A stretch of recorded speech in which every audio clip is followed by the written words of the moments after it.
Estados e municípios estavam quebrados e pediram ajuda da União para quitar dívidas com obras de infraestrutura. O governo federal estendeu a mão, mas cobrou caro.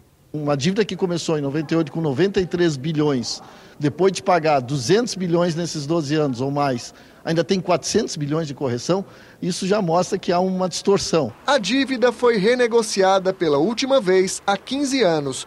No contrato assinado com a União, estados e municípios concordaram em pagar o débito corrigido pelo Índice Geral de Preços, IGPDI, mais os juros fixados em 6%, 7,5% ou 9%. A inflação foi em torno de 140% e a dívida cresceu quase 600%.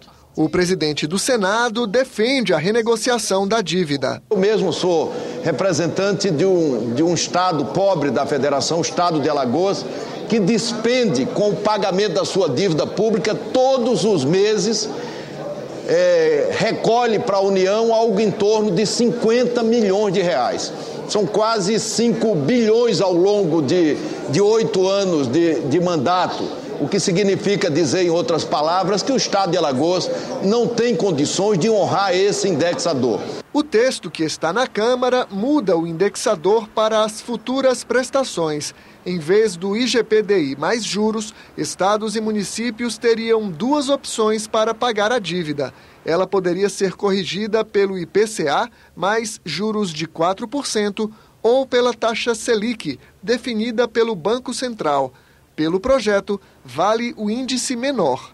A concessão será futura, onde você aceita um redutor do índice de inflação do IPCA e uma taxa de juros menor de 4% na correção futura desses contratos. Esse é o ganho real que o governo abriu mão em relação ao que se considera condições de mercado. O projeto também permite a redução do saldo devedor, o total de parcelas não pagas. Em vez do IGPDI mais juros, o governo federal aceita recalcular o estoque da dívida usando apenas a Selic como indexador.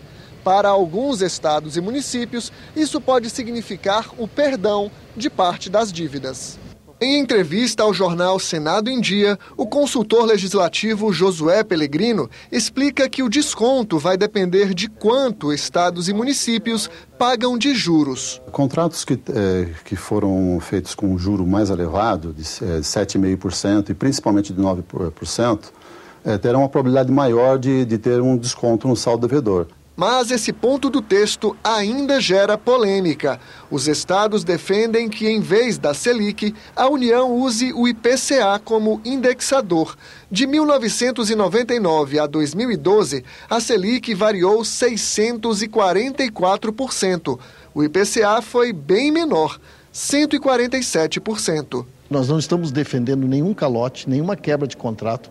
Nós estamos simplesmente defendendo o refazimento de uma decisão que mostrou-se errada, que foi colocar um índice totalmente perverso para as unidades da federação e mais um juro altíssimo.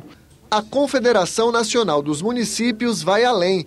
Diz que a renegociação do saldo devedor, feita um ano antes da eleição, beneficia apenas a cidade de São Paulo, que hoje paga os juros mais altos. Só a cidade de São Paulo tem uma dívida de mais de 50 bilhões. Então vamos privilegiar a cidade de São Paulo. Por que privilegiar a cidade de São Paulo se quem vai pagar tudo isso são os brasileiros?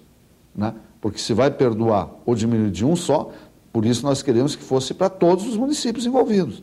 O relator rebate. Claro que São Paulo, por ter a maior dívida, é a que mais se beneficia. Mas aqueles que devem menos vão se beneficiar um pouco menos, mas se beneficiarão. Só não se beneficiará quem não deve.